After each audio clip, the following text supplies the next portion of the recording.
Good morning, everyone. Today I'll be talking about renal tubular acidosis. It is quite a tough topic, though if you understand the mechanism, it will be very easy. You have to brush up your knowledge regarding your biochemistry and physiology. I think it is still fresh in your minds. So, renal tubular acidosis. Renal meaning it is related to kidney. Tubular means the tubular part of the renal nephron. And acidosis meaning increase of protons, H plus ions in the blood. So I'll give you, I have covered a little bit of physiology and biochemistry here, but it's not completely covered. You have to brush up. It will just give you little knowledge. So introduction, lungs and kidneys are responsible for normal acid-base balance. Alveolar ventilation removes carbon dioxide. So kidneys, they have a vital role in the maintenance of acid-base balance. They must excrete acid in the amounts equivalent to the production of non-volatile acids in the body. So the production, anything, it's the balance. So acid-base balance. The production of non-volatile acids varies with our diet, metabolism, and disease. Kidneys must also filter and reabsorb bicarbonate ions and prevent the loss of bicarbonate in the urine. Both these processes are linked physiologically due to the nephron's ability to secrete H plus ions into the filtrate. What about the renal proton secretion? I'm little bit detail I'm going. So the cells of proximal and distal tubules secrete hydrogen ions. These are also secreted by the collecting duct. Transported responsible for H plus secretion in proximal tubule is the sodium H plus exchanger. So this is the main important transporter responsible for H plus secretion in proximal tubule. So this sets as an example for the secondary transport. So one ion comes in, one ion goes out. So sodium is moved from the cell to the interstitial by sodium potassium ATPase on the basolateral membrane, which keeps the intercellular sodium low. The sodium H plus exchanger secretes H plus ions into the lumen in exchange for the sodium. So this so-called excreted H plus ion combines with the filtered HCO3 bicarbonate to form H2CO3, and the carbonic anhydrase catalyzes this formation of H2O and CO2 from H2CO3. So I have simplified this in the diagram, then you can understand simply. The same matter is shown in this diagram. So this is the picture which shows a normal urinary acidification where there is the brush border cells of the proximal tubule cell and alpha intercalated cell of both the distal convoluted tubule and the collecting tubule cell. So these are the major cellular luminal events which is important in the acid base regulation. See the proximal tubule cell. Here the H plus is split from H2O. You can see here, which is secreted into the lumen of the proximal tubule cell. This H plus is secreted into the lumen via sodium H plus exchanger, and HCO3 formed by combination of OH minus, so you can see here, which is split from this H2O with CO2 in the presence of carbonic anhydrase enzyme 2 is returned to the systemic circulation by a sodium 3HCO3 co-transporter. Similarly, in the collecting tubule, this is the collecting tubule cell. H plus is secreted into the lumen by an active H plus ATPase, which is nothing but adenosine triphosphatase. And HCO3 is returned to the systemic circulation via a HCO3 minus chloride exchanger. You can see here. H plus excreted into the lumen combines with filtered HCO3 to form carbonic acid and then CO2 and H2O in the presence of carbonic anhydrase enzyme 4. Previously it was 2, which can be passively reabsorbed. Now this H2CO3 can be passively reabsorbed with the help of carbonic anhydrase enzyme. So this is the normal urinary acidification. If you understand this mechanism, you can please kindly refer your physiology and biochemistry books. Physiology is more than enough. Then you can understand. So this is same diagram I have shown you more detailedly, like proximal convoluted tubule itself. The same thing. See, this is the sodium potassium ATPase. This is the sodium proton exchanger. H plus is released into the lumen, and from there it combines with H plus ions, HCO3 to form the H2CO3, and with the help of carbonic anhydrase enzyme, H2O and CO2 is released. Okay.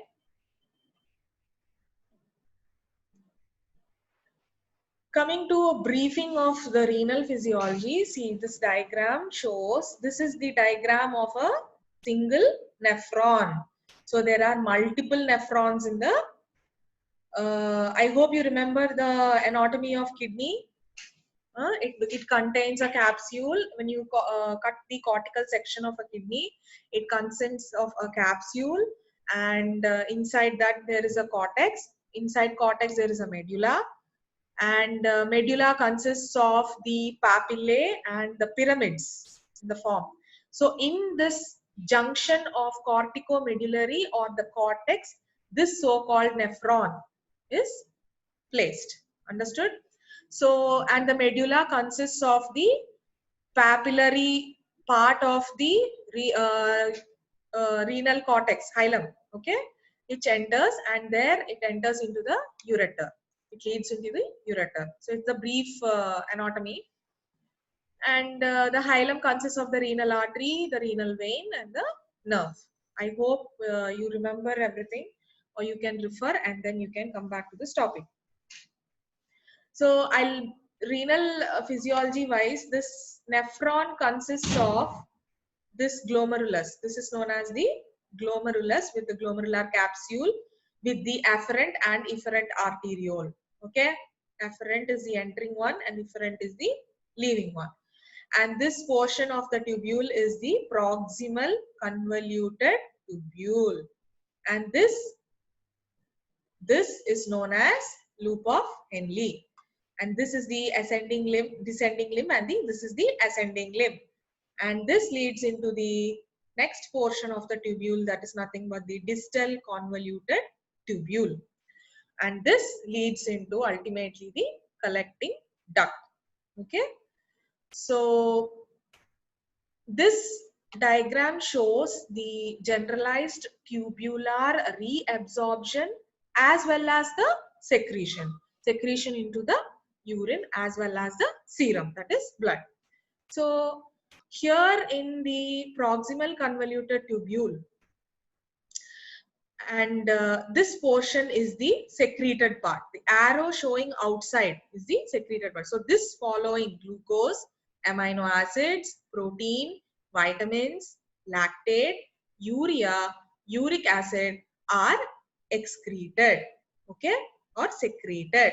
Or this is the things which are reabsorbed into the proximal convoluted tubule. Urea, uric acid, creatinine, protons, ammonium, and some drugs. And this is the descending limb. Here H2O is released and urea is reabsorbed. Coming to the ascending limb, sodium, potassium, and chloride is excreted. Over here in distal convoluted tubule, protons and potassium and ammonium is both reabsorbed in distal convoluted tubule and collecting duct. Whereas sodium, chloride, bicarbonate and water are excreted. This might be confusing for you, or it might be haphazard. Just go slowly and There is only minor differences where what is absorbed and what is reabsorbed. Okay. So depending on this phase, mostly we will be talking about the following topic, that is renal tubular acidosis. So 2/3 of glomerular ultrafiltrate is reabsorbed from this. So most of the ultrafiltrate is reabsorbed in this proximal convoluted tubule, where 60% of sodium is absorbed in proximal tubule, 25% in the distal, here distal convoluted tubule, 25% in the ascending loop, and 15% in the distal tubule. So remember, sodium as it is absorbed and you go forward in the nephron, it decreases. The absorption rate decreases. So 60% of sodium is absorbed in the proximal convoluted tubule. All filtered potassium ions is absorbed in proximal convoluted tubule. Here I have told you. And excreted in distal tubule and convoluted tubule. So potassium is absorbed in proximal, excreted in distal and collecting tubules.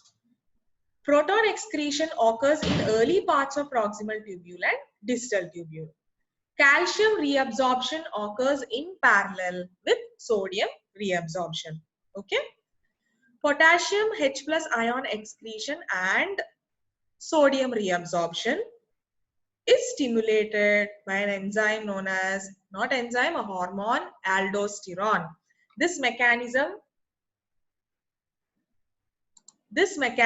is very important in clinical wise, and in the maintenance of acid-base balance, and in anesthetic related problems like ventilation. This is all correlated.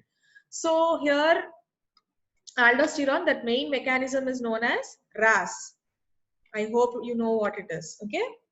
Please read and come and tell me. 85% of HCO3 is reabsorbed in proximal tubule and the remaining of 15% in distal tubule. So what is acidosis and anion gap? Anion gap is a measure of acid-base balance. This is the formula. Anion gap is calculated like sodium minus the addition of chloride and HCO3 minus ions. Normal value being 10 to 12 millimoles per liter. So there are two types of metabolic acidosis.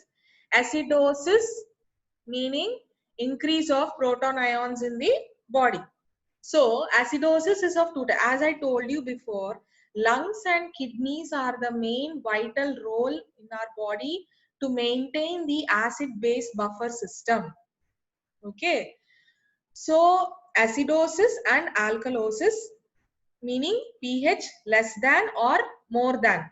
If it is less than, it is acidosis. More than, it is alkaline. It is, so it is, this is divided into respiratory acidosis is divided into respiratory acidosis and respiratory alkalosis.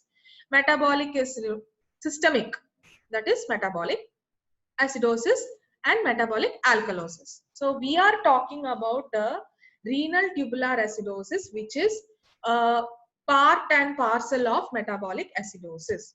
Okay. So metabolic acidosis can be of renal origin and non-renal origin. Since this topic is not about a metabolic acidosis, I'm not going into much details. Okay. Two types of metabolic acidosis are seen. So here, high anion gap and normal anion gap. Okay. As I told you, anion gap is a measure of acid-base balance. So this normal value, there is high anion gap and normal anion gap. So what is high anion gap? There is net gain of acid. Okay. This is seen as in conditions like lactic acidosis, diabetic ketoacidosis, inborn errors of metabolism, uremia, poisoning with salicylate, methanol, and ethanol. Whereas normal anion gap, there is loss of bicarbonate ions and the protons are normal. Okay. There is loss of bicarbonate ions in the urine or otherwise. It is seen in diarrhea, renal tubular acidosis, carbonic anhydrase inhibitor, ureterosigmoidostomy, dilutional acidosis, and pancreatic fistula. So metabolic acidosis, as I told you, is defined as a low arterial blood pH. Okay, pH is less than, how much is the normal pH of our body? So it is less than 7.34. If it is more than 7.34, it is alkalosis. So we are talking about metabolic acidosis. So low arterial blood pH in conjunction with a reduced serum bicarbonate concentration. So as I told you before here, high anion gap and low anion gap. High anion gap, there is as well as net gain of acid as well as loss of bicarbonate. But normal anion gap, there is only loss of bicarbonate. So I have told you about metabolic acidosis. Respiratory compensation results in a decrease in, though I'm not going, I'm going into the detail. Metabolic, when there is a metabolic acidosis, there should be a respiratory compensation. Okay, so when there's a respiratory acidosis, so this is the maintaining the acid-base balance of the body. The body has a compensatory mechanism.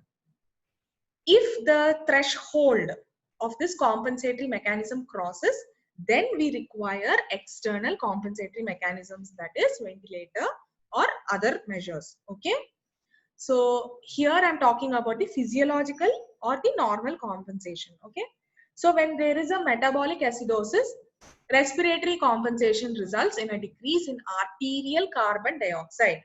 The partial pressure of carbon dioxide decreases when there is a reduced serum bicarbonate concentration. Okay, and based on this physiology, we go into the arterial blood gases. Okay, I'm just mentioning it, I can't go deep into it, that's a different world of topic. Okay, a low serum bicarbonate alone is not diagnostic of, so see, as I told you, a low serum, since the definition tells you that it is a reduced serum bicarbonate, we can't decide on this that this is the only diagnostic feature of metabolic acidosis, because as I told you, there will be a renal compensation to chronic respiratory alkalosis. So metabolic acidosis can also occur to, if maybe the person is having chronic respiratory alkalosis and the renal portion has compensated, so it shows metabolic acidosis. So the patient might not be having the primarily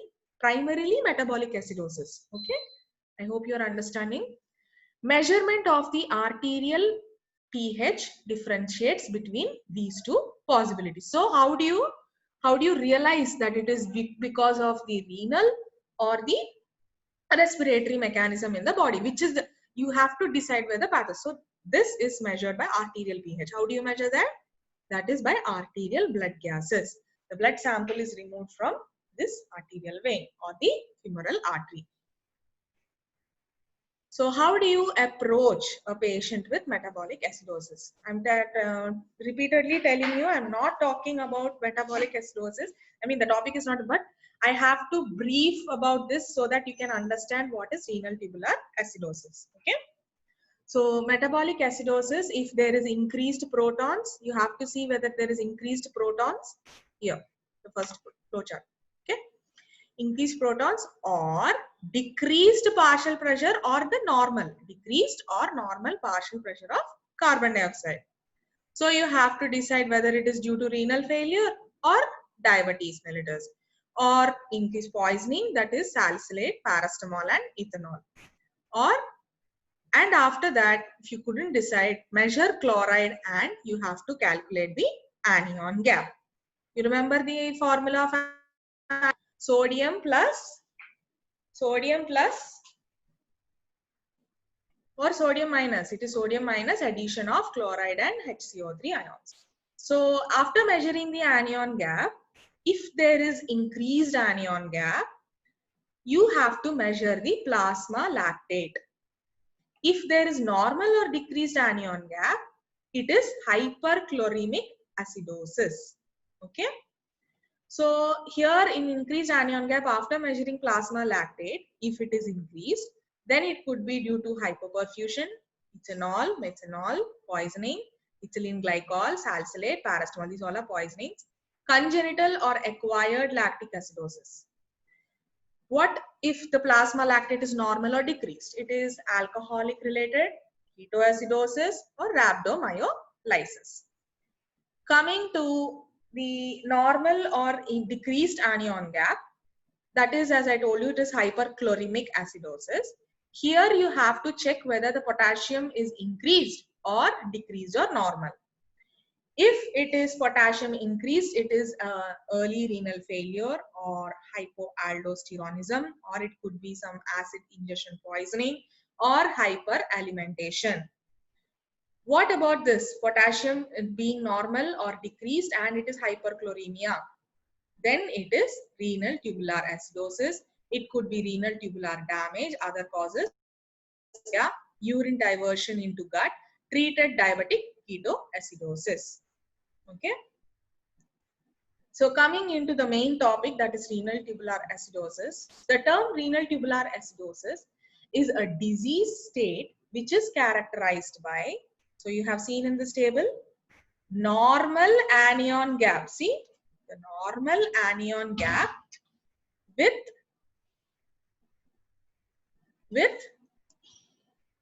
what you can see, normal or decreased potassium. So normal anion gap, the metabolic acidosis in the setting of normal or near normal glomerular filtration rate. So there are four main types. Okay. Type 1, type 2 and type 4. So why did I miss the number type 3? I will tell you in the end. You'll come to know about it. Okay. So depending on the parts, so type 1 is classical distal renal tubular acidosis. Type 1 and type 4 is related to distal tubular acidosis, whereas type 1 and type 4. Type 2 is related to proximal renal tubular acidosis. Okay. So, and when you combine this proximal and distal, it is type 3. Proximal RTA results from impaired bicarbonate reabsorption and distal RTA from failure to secrete acid. Either of these defects may be inherited and persistent from birth or acquired, which is commonly seen in clinical practice. The acquired form. Okay. What about the incidence? It is seen in all age groups, but talking about the renal tubular acidosis, it is more common in the pediatric age groups. Okay. So only the type 4 is more common in adults. Predominantly male more than female with regards to type 2 renal tubular acidosis, where the isolated defect in bicarbonate reabsorption is seen. So I have told you before the types. Type 1 RTA or the distal renal tubular acidosis. Type 2 RTA is also known as proximal renal tubular acidosis. What about type 4? Type 4 is hypoaldosteronism or the distal tubular. Both type 1, remember type 1 and type 4 are distal tubular acidosis. Okay. So the type 4 is due to hypoaldosteronism. As I told you in the physiology, aldosterone hormone has a effect. Okay. And type 3 renal tubular is also known as mixed renal tubular acidosis, which is not of much importance because it is very rare. How do you assess a patient with renal tubular acidosis? Okay. You have to assess whether there is it is due to proximal tubular function, whether it is normal or abnormal. Okay. See. So if it is abnormal, then there is nothing to decide. It is proximal renal tubular acidosis or the type 2 renal tubular acidosis. Okay. You can clearly omit it. If the proximal tubular function is normal, what you have to do? You have to measure the potassium levels. Serum potassium, serum or plasma potassium levels. Once you know it is raised or normal, okay, normal or low. Once you know that there is raised plasma serum potassium levels, you will decide it as hyperkalemic or type 4 renal tubular acidosis. Okay. But what happens if it is normal or low potassium levels? You have to measure urine pH and plasma potassium levels again. Okay. So here coming to the type 4 RTA, where we have decided there is raised potassium level, so it is hyperkalemic. You measure the urine pH. Why you are deciding as urine pH? Because if pH is less than 5.5, okay, if pH of urine is less than 5.5, it could be due to low mineralocorticoid secretion. Okay, and if it is more than 5.5, it is collecting duct abnormality. Okay, so then what about here? Normal or low plasma potassium levels. You have to measure urine pH and plasma potassium levels. Where their plasma potassium is less than 3.5 millimoles per liter, hypokalemic distal RTA, that is type 1 renal tubular acidosis. When the plasma potassium is between 3.5 and 5 millimoles per liter and urine pH is less than 5.5. So remember, the first one is plasma potassium is less and urine pH is more than 5.5. It is hypokalemic distal renal tubular acidosis type 1. If it is 3.5 to 5.5, potassium levels are normal or normal. Urine pH is less than 5.5. Renal tubular is of renal impairment. So this is how you approach to the renal tubular acidosis. So a patient with renal tubular acidosis. So this is how you divide and classify into the. So coming into the details of renal tubular acidosis, I am going into the detail of classification. So we are talking about type 1 or distal renal tubular acidosis. This is the classical form of renal tubular that is more commonly seen. Occurs due to inability to acidify the urine. It occurs due to impaired hydrogen ion secretion, increased back leak of secreted hydrogen ions. So either the hydrogen ion secretion is impaired, it's not secreting at all, or the secreted hydrogen ions is not getting into the urine and rather there is back leak of the hydrogen ions, or impaired sodium reabsorption. How does this affect in the proton ions? As I told you, sodium proton exchanger in the physiology. So if there is impaired sodium reabsorption also, it causes less negative potential in the lumen, hence less hydrogen and potassium secretion. Okay. So urine pH is more than 5.5, as I have told you. The chart, this chart is, you understand this chart, it will be easier for you. Okay. And if you draw, if this question is given for you and you draw this chart, always present your answers in a tabular form or point wise form. Okay. It will score more. Okay. So here in distal RTA, urine pH is more than 5.5. What about the pathophysiology? There is a failure of, as I have told you before, but I'm going into little detail. There is a failure of acid secretion by the alpha intercalated cells. So in distal convoluted tubule, physiologically, those cells are known as, box-like cells are known as, lining the nephron is known as alpha intercalated cells. Whereas in proximal convoluted tubule, it is brush border cells. Okay. So there is a failure of acid secretion by the alpha intercalated cells of the cortical collecting duct or of the distal nephron. This leads to the inability to acidify the urine to a pH less than 5.3. Renal excretion is the primary means of eliminating acid from the body, as I have told you before. So there is a tendency towards acidemia. Inability to excrete proton ions while potassium ions cannot be reabsorbed, leading to acidemia. So what happens ultimately? Proton ion builds up in the body and hypokalemia, as potassium cannot be reabsorbed. There will be potassium in the body, but it cannot be reabsorbed. Neither it is secreted nor it is reabsorbed. Okay, but still there is a hypokalemia. Okay. So what are the causes of this hypokalemic distal type 1 or type 1 renal tubular acidosis. It is divided into primary and secondary. Primary, it's mostly initially we consider it as idiopathic, so there will be no cause for it, okay, and familial. Secondary, it is due to autoimmune disorders, genetic diseases, drugs and toxins, disorders with nephrocalcinosis, tubulointerstitial disease. So autoimmune disorders, those are hypergammaglobulinemia, Sjogren's syndrome, primary biliary cirrhosis, systemic lupus erythematosus.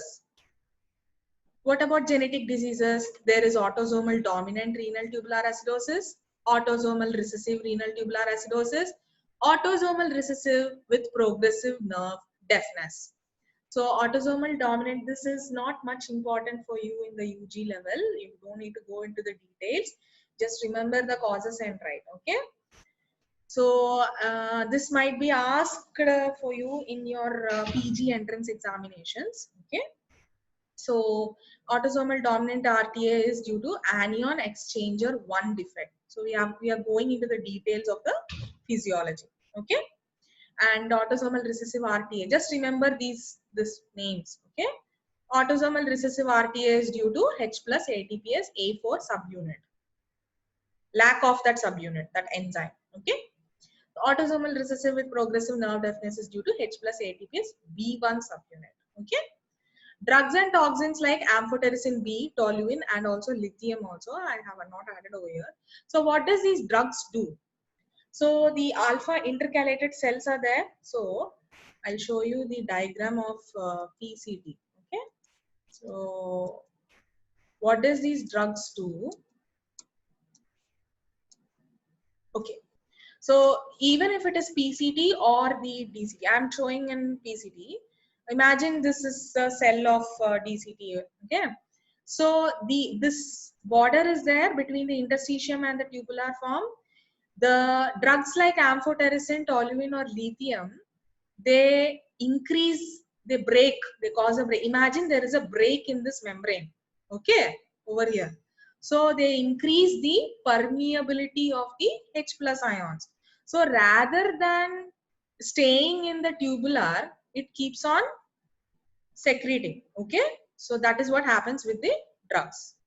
Same happens in the alpha intercalated cells of the distal convoluted tubule, okay. So those are the drugs and toxins. Disorders with nephrocalcinosis, okay. Just remember disorders with nephrocalcinosis. If you can remember, you can write these. Hyperparathyroidism, vitamin D intoxication, idiopathic hypercalciuria. So you don't know why there is increased calcium levels in body. Tubulointerstitial disease, obstructive uropathy, renal transplantation, okay. So coming to the type 2 or proximal renal tubular acidosis. This is due to the defect of the proximal convoluted tubule, resulting in bicarbonate risky absorption. So there is defective bicarbonate reabsorption due to defect of the proximal convoluted tubule. Okay. So remember, type 1 and type 4 is distal convoluted tubule. Type 2 is proximal renal tubular acidosis. Okay. When serum bicarbonate concentration is normal or nearly normal, the amount of bicarbonate filtered by the glomerulus exceeds the amount of bicarbonate filtered by the glomerulus exceeds the proximal tubule bicarbonate resorptive capacity. Okay. Just remember the balance, as I told you, the compensatory mechanism, the threshold, when this due to some diseases or the effect of drugs or any other causes, when the threshold of this compensation crosses, this renal acidosis results, okay. So that's the same thing applies over here, okay. So the amount of bicarbonate filtered by the glomerulus exceeds the resorption capacity of the proximal convoluted tubule of the same ion, bicarbonate ion, leading to increased bicarbonate delivery to the loop of Henle and distal nephron that exceeds their capacity. So what happens? Nephron, I have showed you the diagram. So after the proximal convoluted tubule reabsorption and secretion, the next path is loop of Henle. After loop of Henle, then it is distal nephron. After distal convoluted tubule, it is collecting duct. So once the bicarbonate ion is not reabsorbed in the proximal convoluted tubule, it is delivered to the loop of Henle and distal. Here also, it has a minimum capacity of absorbing, as I told you.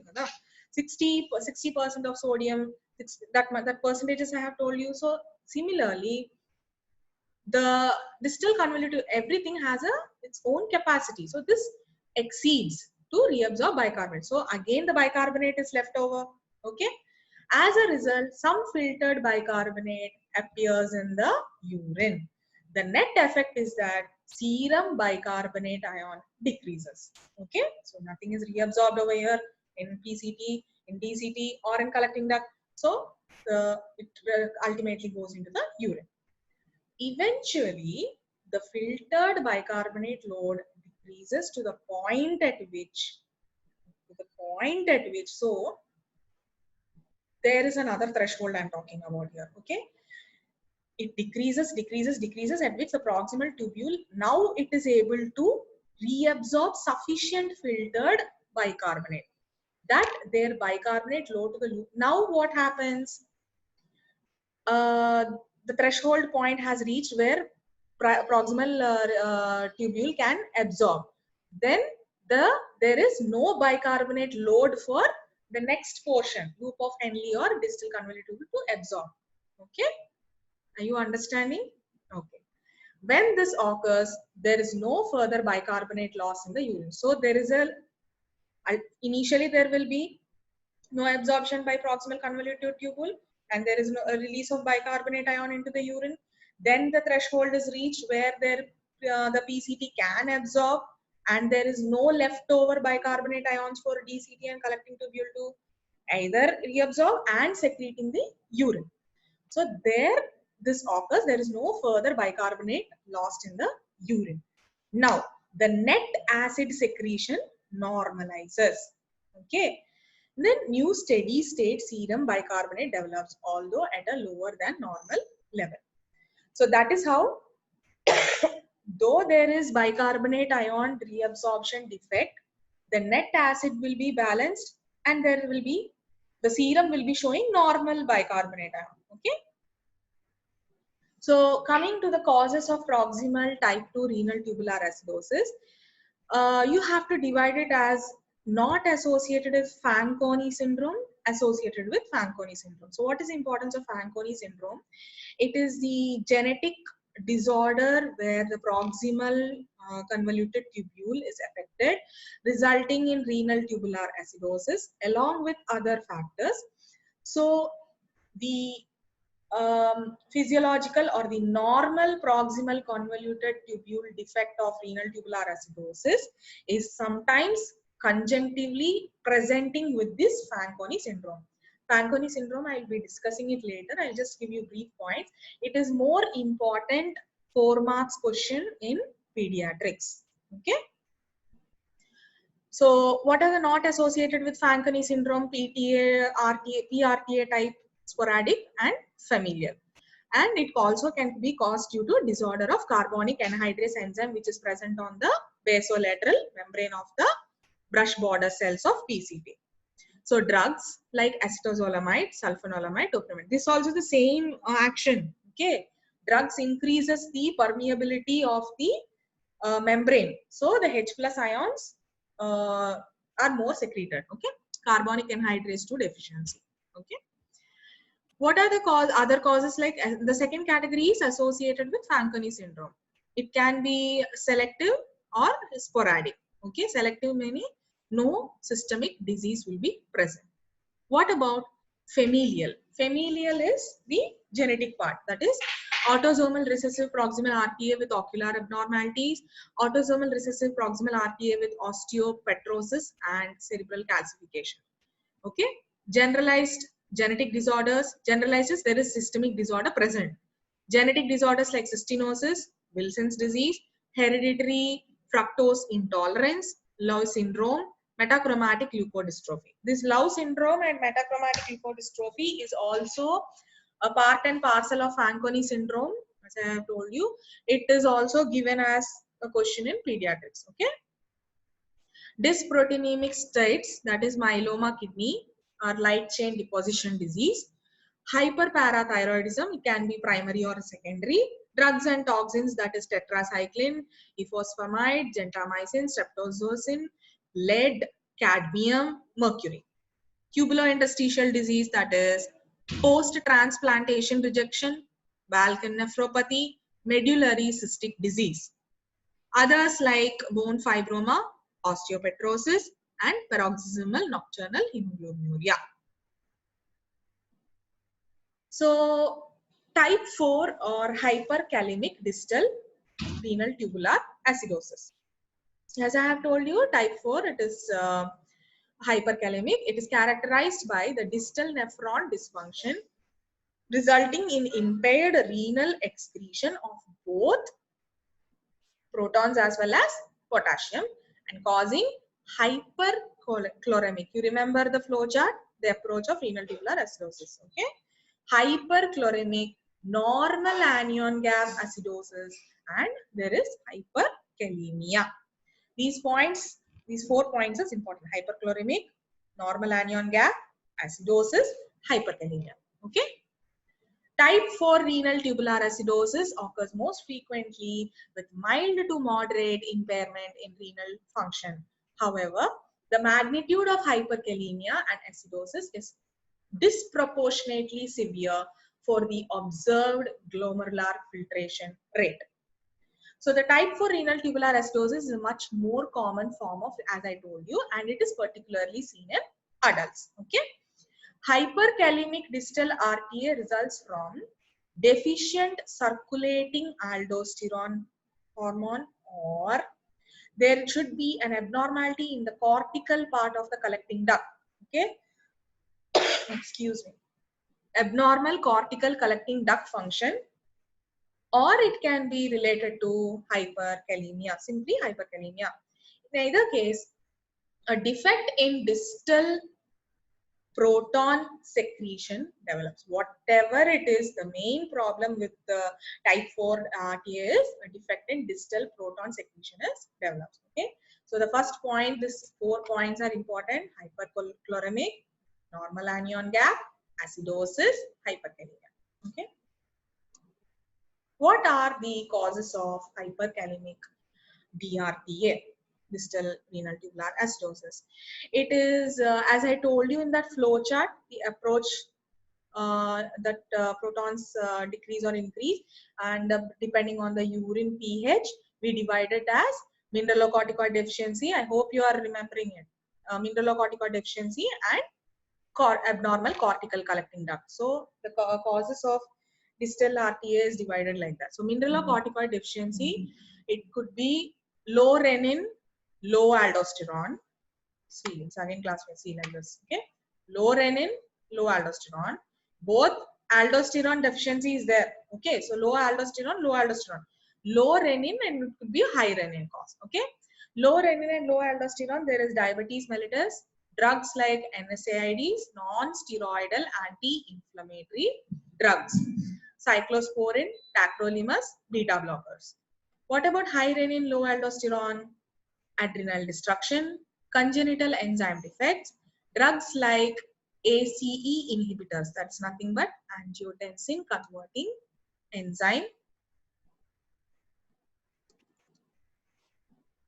inhibitors, angiotensin 2 ARBs, 2 receptor blockers, heparin, ketoconazole. Abnormal cortical collecting duct, there is absent or defective mineralocorticoid receptor. Drugs like spironolactone, eplerenone, triamterene, amiloride, trimethoprim, pentamidine, and there is chronic tubulointerstitial disease. So these are the causes of abnormal cortical collecting duct, and you just generalizely remember. Okay, at least the side effects you have to write.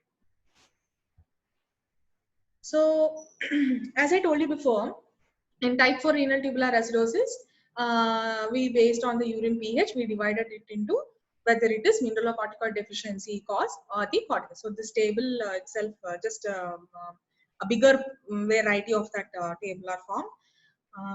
See the decreased if there is decreased distal H plus secretion, you have to calculate the urine pH if it is more than 5.5, and then there is decreased potassium secretion, there is raised for plasma potassium levels, and you have to check for there might be decreased ammonia or ammonium synthesis, and their urine pH is less than 5.5. Here, then either it is net acid secretion. Okay, this is the urine pH resultant. When you measure the urine pH, this is what you get in hyperkalemic distal type 4 renal tubular acidosis. So, what about the type 3? It is an extremely rare autosomal recessive type with features of both type 1 and type 2. So, it is otherwise known as juvenile renal tubular acidosis. The combined distal renal tubular acidosis and proximal renal tubular acidosis is also observed as a result of inherited carbonic anhydrase 2 enzyme deficiency.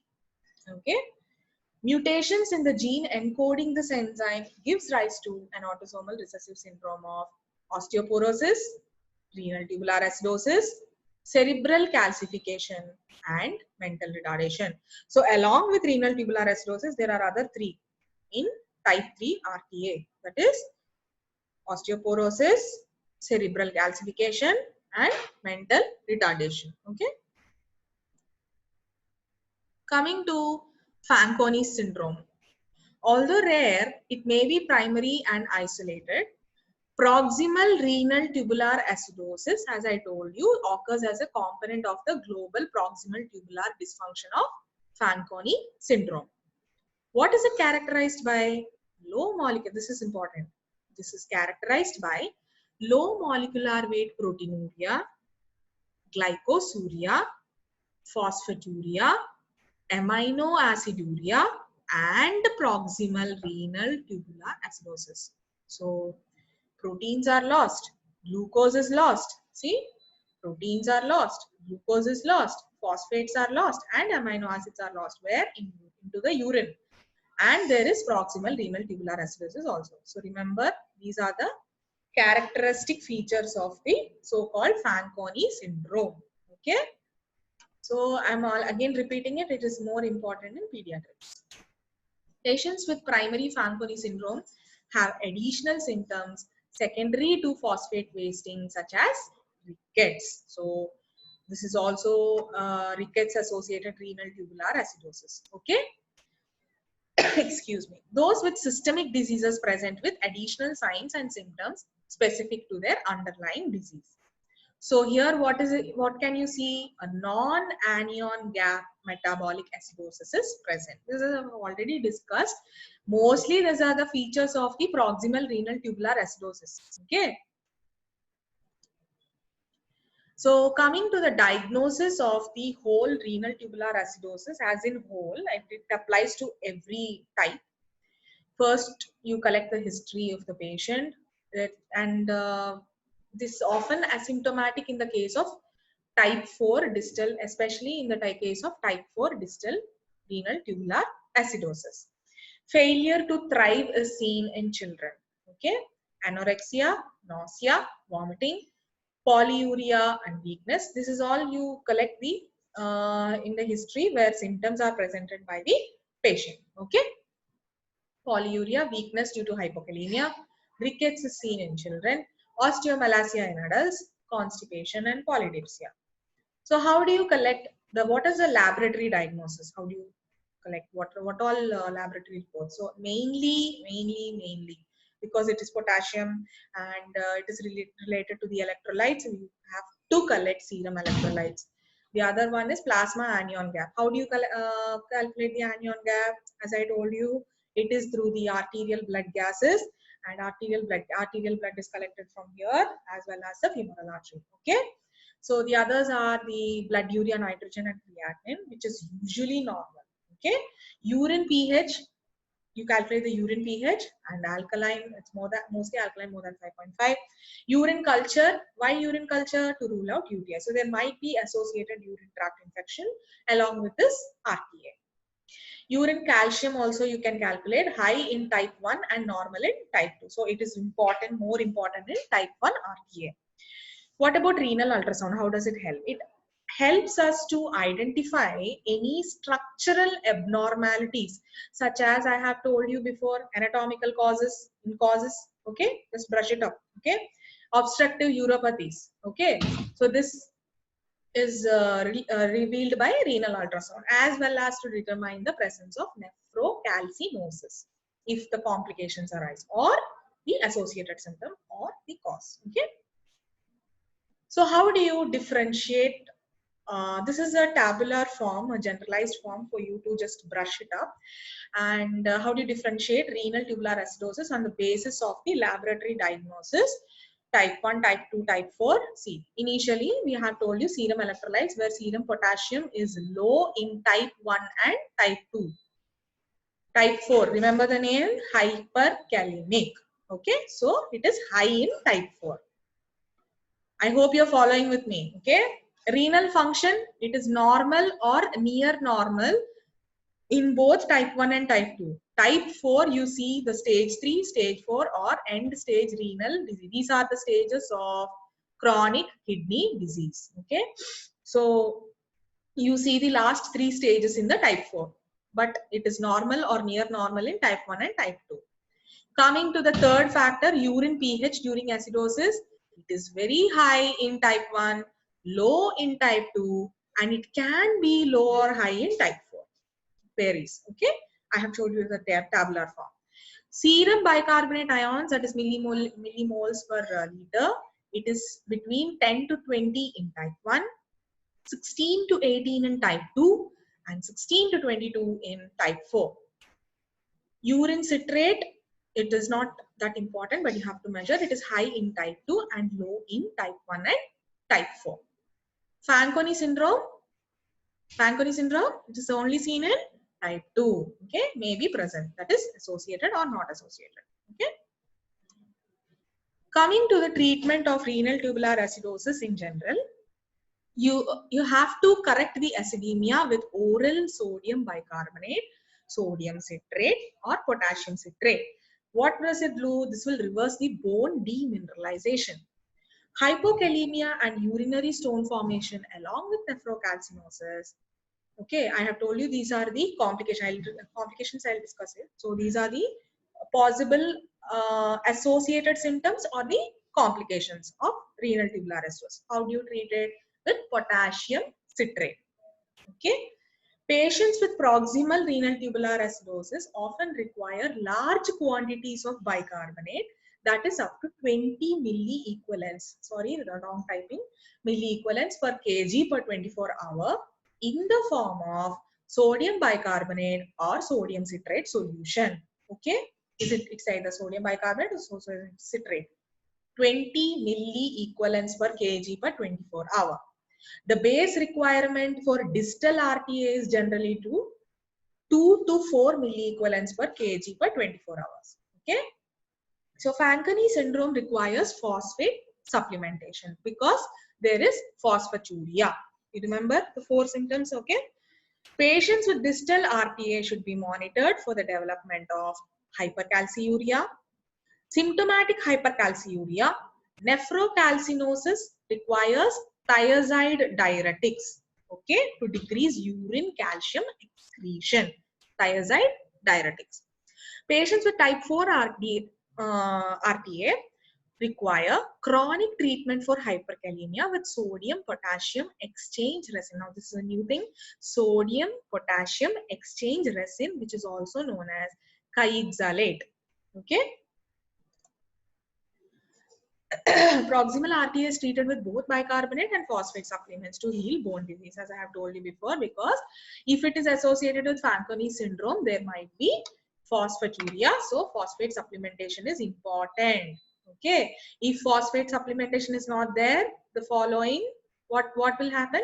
Rickets will be seen. So rickets associated renal tubular acidosis will be the resultant. So bicarbonate as well as phosphate supplement have to be supplied. Okay. Vitamin D is needed to offset the secondary. So I have told you thyroidism and hyperparathyroidism can be causes. So because of that, there will be vitamin D deficiency. So vitamin D is needed, and it will offset the secondary hyperparathyroidism. This complicates the oral phosphate therapy. Okay. Mainstay of therapy in all forms of RTA is ultimately what? Bicarbonate replacement. Okay. So I'll brush up the treatment again. Sodium bicarbonate. So what is, you have to replenish bicarbonate ions in renal tubular acidosis. Just remember that. Okay. So sodium bicarbonate, sodium citrate or potassium citrate. Then I have talked about the solutions if the patient is critical. So it is 20 milliequivalents per kg per 24 hours. What is the base dose of the distal RTA? 2 to 4 milliequivalents per kg per 24 hours. Fanconi syndrome extra needs phosphate supplementation because there is phosphaturia, and type 4 RTA patients will require chronic treatment, that is sodium potassium exchange resins, that is kayakzylate. So no confusion, simply treatment. Okay. Complications. I have discussed this as symptoms in previously. Nephrocalcinosis, nephrolithiasis. Okay. This is more commonly seen in type 1 distal, type 1 renal tubular acidosis. Hypercalciuria is hypercalciuria, which is more common in type 1. Hypokalemia, type 1 and type 2. Why not type 4? Because it is hyperkalemic type. Okay. So hypokalemia is a complication of type 1 and type 2 if they are given bicarbonate. Okay. So you have to check for the complications while giving treatment also. Okay. Hyperkalemia, it is seen in type 4 and some cases of type 1. Osteomalacia, it is type 2 due to phosphate wasting. Okay. Thank you.